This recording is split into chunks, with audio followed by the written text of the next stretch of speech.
How you doing, folks? We're down here with Robert Russell this evening. Robert was supposed to be lifting grass with Noel Mingeli, but technical difficulties occurred, so said I'd come down anyway for a look. A little bit surprised, came in and seen a 36.55 mowing and a Fastraxx man at heart. Yeah, I'm a Massey man really. That's me training as I served my time to Massey main dealers. So I started serving my time in 1996. So this was a brand new tractor when I was an apprentice. It's 96 on the plates. In reality, the replacement range will come out the 3600s became the 8100 series, so they were already on the market. So there's a very late example of this tractor.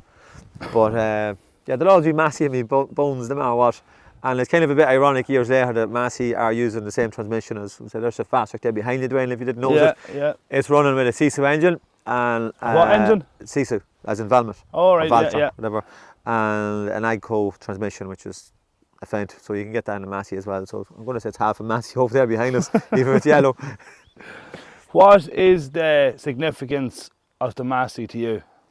Right, so I'm going to say, as a kid that grew up in the 1980s, Airwolf, Back to the Future, something else, technical, anything with gadgets and machinery, as in, I suppose, when they started talking about tractors, putting words like Datatronic on the doors, me as a kid, I remember watching a TV programme and they were talking about this new tractor with electronics going to control everything. So on Tomorrow's World, that was the technology programme back in the 80s in BBC. So they had one of these tractors ploughing and they were talking about electronic draft control and electronic control of four-wheel drive, diff lock and whatever else. And as opposed to levers. Oh yeah, everything up to that point was levers, and maybe a cable was a fancy outfit, you know, to have a valve chest with a cable operating. Yeah. But yeah, things are all very mechanical. So Massey were the ones that had actually done it with the older 2600 series. The 2680 became the 2685, and you very often see them with the word electronic on the bonnet. So they're the very last of them. So that was probably, I'm going to say, a little bit like the Atari of tractors back then. It was very early stuff, whereas these came along a bit more. Commodore 64 became the Mega Drive, you know, sort of things evolving. So this is one of the very last of the 3600 series, which came out, I think, in 86. And this one is, it's probably built in 95, even though it's 96 on the plates.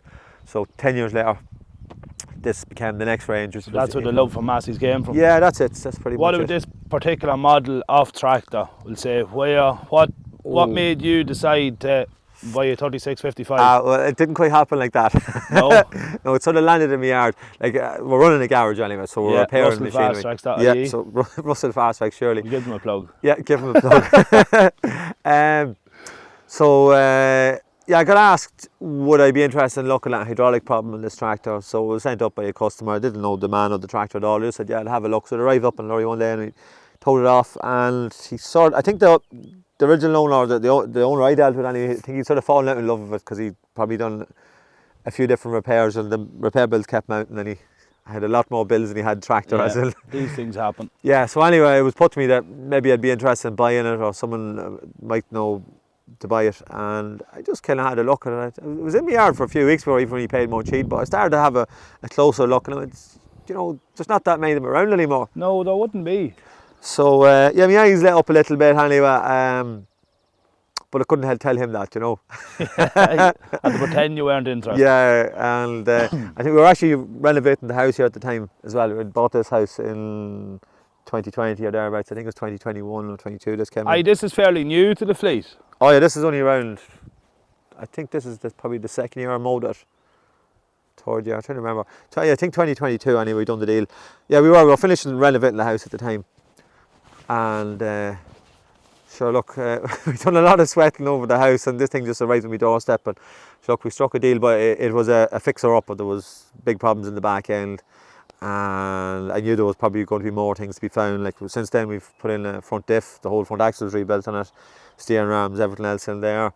We've had it split at the clutch. It's a wet clutch in this model, by the way. There's very few 3000 series of wet clutches, so they're all dry clutches, like, you know, conventional wear and part. Whereas the last of these, they put in what they call closed center hydraulics, or CCLS. Some people might call it closed center load sensing hydraulics. So it's a much bigger hydraulic pump in it. So it was kind of like the next evolution of the tractor. Yeah. But it's technically closer to the I suppose the 8130 would be equivalent as horsepower wise and engine wise to the What next horsepower model. is she? This is 155.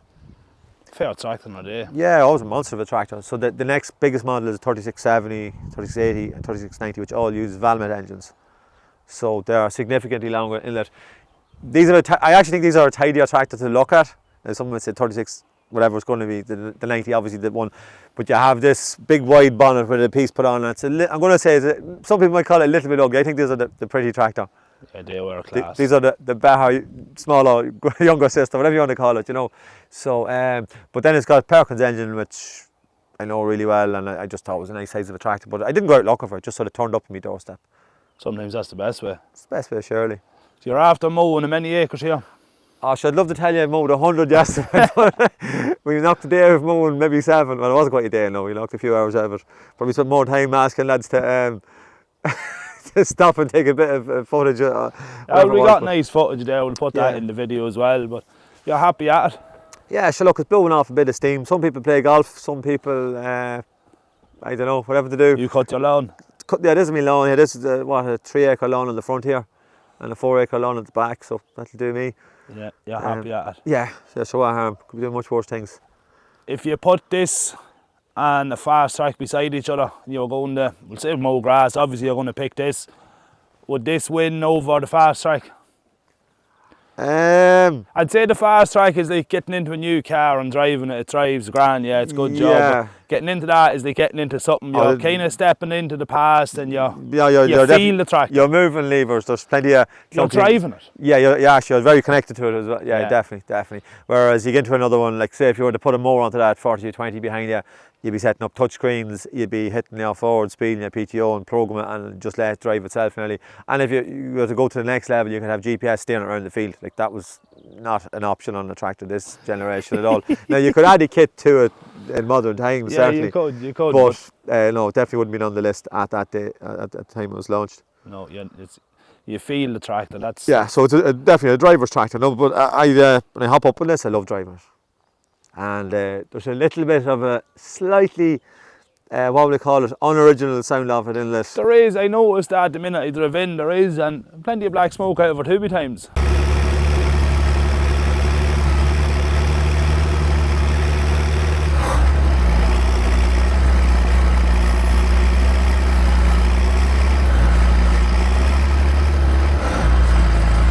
Yeah, that might have something to do with whoever tweaked the fuel pump on it. We had it on a dyno there with Alistair Cook at the Clontimbert show last year. Yeah. Now Alistair had a dynamometer there, himself and his father had it set up to dyno the Muirhills. So we're just getting this out, but having a chat with the boys. It's an old-fashioned one. I think it's using hydraulic power, like literally using water to cool the unit and the pump. I don't know exactly what way it works. It's not like the more modern one is generating electricity. But we threw this onto it to see what it was doing, and according to Alistair's figures that he's seen on the clock, it was doing 180 horsepower on the PTO. So it's touching 200, but the smoke coming out the pipe would suggest that's probably quite accurate. So I never actually put on my own dynamometer, even though we have one there. That's one we'll maybe do on camera someday. Could be fun. We might do that, yeah, we might do that. Yeah, so... is there any other 3655s local? There would be a fairly rare. There was a few of them around in the day, but now they've been most of them parked up, retired, worn out, or maybe rusted away on top of it. I don't have any locally myself. There's a couple of people around, all right, lads, that are touching me through Facebook and things like that, but there's not lots of them around. I know there's a 3645 there with Vincent Kerrigan over at Kells. I'm not sure it's a 45 he told me he has. Are they easier to work on than the Fastraxx? There's no comparison. Like if you want to make two halves of this tractor, you start loosening bolts here, and one half goes that way, and one half goes that way. You pull off axles. When you're dealing with a Fastraxx, you're always going to have a chassis in the way, always. So simpler times. Yeah. So in theory, you're supposed to be able to do nearly every repair on them tractors without ever lifting the cab. So there's lots of, say if you're working on a particular John Deere, you'll be tilting cabs on the more modern 6000 series, but the old 50 series cab off every time there was a big repair on the back end, whereas Massey, the left, you could take off so many units on the side and access an awful lot of things, drop boxes. Like they actually taught, they were quite clever on how they taught it out. So it was quite friendly from a mechanic's point of view. And the mower you're running, It's a modest mower, but it suits the ear of the tractor. And It does. That's a 2001 mower, so it's seen plenty of hard work. Started off life coming around here, been driven behind a 399 and later on a 64, 65 driving it. I think I probably mowed here. Someone probably seen me on video at some stage in the last 4 years mowing it. Or actually, we mowed the second cup with the 3645 last year. 64, 60. She's better suited on this. Yeah. Actually, You're happier on this. well, it's got the dyno shift box now. That's one thing I love. You've 4 gears here on literally like a little indicator stalk. Just click, click, click. 4 gears up and down. Yeah. So if you're in and out headlands and all that, it's very convenient. Yeah. I reckon they got inspiration from International's XL cab. They took the roundy shape, but they borrowed some of the key features, which is the corner glass, large central pillar, Yeah. the fly windows that open here, and they made it a little bit, well, Massey Ferguson's own spin. So there are actually photographs of a Massey Ferguson with an XL cab, but they're actually tying the idea, but International would not sell them the cab, not a hope. So they developed their own, and they forgot to give it a name. There is no name on this cab. Like Ford of the Super Q cab, Yeah. and John Deere of the SG2 cab, and International, yeah, XL, whatever, but Massey forgot to give this one a name for some reason. But it's a lovely place to spend the day, and you have a passenger seat here. This is a slightly later grandma seat that was upgraded on it, but there was always an air seat, a grandma seat, but not always an air seat. But you have a Datatronic monitor over here. Now, if everyone was doing this thing, we'd have a digital display there showing forward speed, PTO, RPMs. Now, that's currently not working, but we will get it working someday. That's your draft control. That's a Bosch unit there, so that's height, depth, your arms up and down. You'd have your draft control response, drop speed. It's set the benchmark for what every other manufacturer uses today. Over here, you have this 4-speed. Let's turn it on that. So see on your dash here, I don't know. It might actually show up till it's running. It won't respond on it. It's running. Yeah. But it defaults into D when the oil pressure's gone low on it, as in the engine stopped. So there's actually a fail-safe drive on these. That if oil pressure drops below a critical point, it'll always go into D, which is mechanically applied. So there's 2 clutch packs that are driving on D. So what you have is you have the 2 of them locked mechanically, as in with springs on D range. When you go to C range, you have 1 open, 1 closed. B is the other, 1 open, 1 closed, and then A is the 2 running together. So you have 4 situations with 2 clutch packs. Yes. If that makes sense of how you get yeah. 4 speeds out of 2 clutch packs. But for safety, and it's a very clever thing, that if oil pressure ever started to go low for a variety of reasons, whether there's some sort of failure with seals or a pump, it'll default into a gear and keep driving. So it's kind of quite clever. They actually thought of it really well. It works really well in practice. You just literally go click, click, click. Yeah. And you have 4 gears within, there's 4 mechanical ranges here. So that's just synchro gears, 1, 2, 3, 4, forward and reverse there. That was another thing actually we repaired that I forgot to mention. We had the tractor split. The reason we actually split it was on St. Patrick's morning. We were going to bring it in the parade there 2 years ago, and we were having a bit of trouble with it getting gears, and there was a bit of a repair done. I thought it was ready to go and come out St. Patrick's morning anyway to give it a bit of a wash. And next thing, the gears went completely, I was stuck in the gear, not a hope. The fork had actually broke and worn away inside, so we had to split it down, and that's when we ended up doing the main wet clutch on it, which was fairly well. When she was open. Yeah, whenever it needed. Now, unfortunately, there's still a bit of work needed because there's 13,500 on the clock thereabouts. So there's a bad synchro on, I think, 4th gear on this, so we'll end up having to split it underneath the cab. So that's a job for the depths of winter. Someday you get time. Someday we get time, and yeah, truth be told, actually we're stuck in high range. So if anyone thinks that this is a picture perfect tractor, it's a fixer upper. There's lots of little things not working perfectly. We do have a few electrical issues that haven't been fully dealt with, but I'm going to bring in an old friend of mine. A lad who used to work with in Carroll's Engineering. Hopefully we have him down for a day or two, and we go through the electrics. He's an absolute genius on Massey's, and that he spent 50 years working with 3 different main dealers. He knows nothing but Massey. Well, he knows other things. He knows lots of other subjects when you talk him off.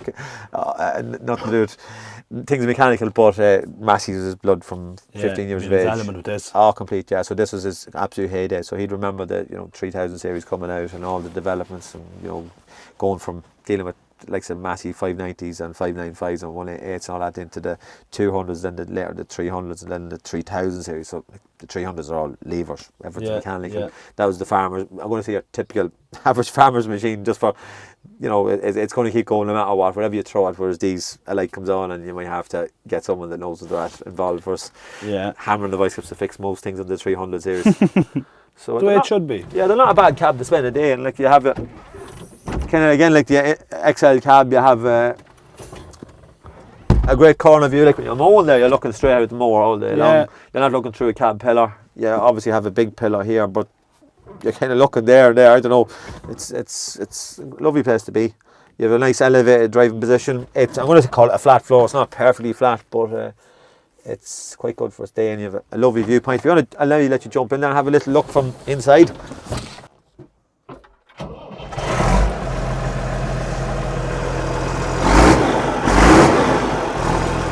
There's plenty of black smoke out of it. Ah, sure. There wasn't much emissions technology back then, days. No. And the good thing is there's a boost control on it on the side of the pump. It literally feeds in the diesel. It's supposed to come in slowly. It's very simple to make a slight adjustment to it. You put a cable tie around it and it's maximum fuel all day long. Yeah. So it makes it much more responsive, but you'll always get a puff of smoke off it when you give it the boot. Plenty of smoke off it. The Green Party love it.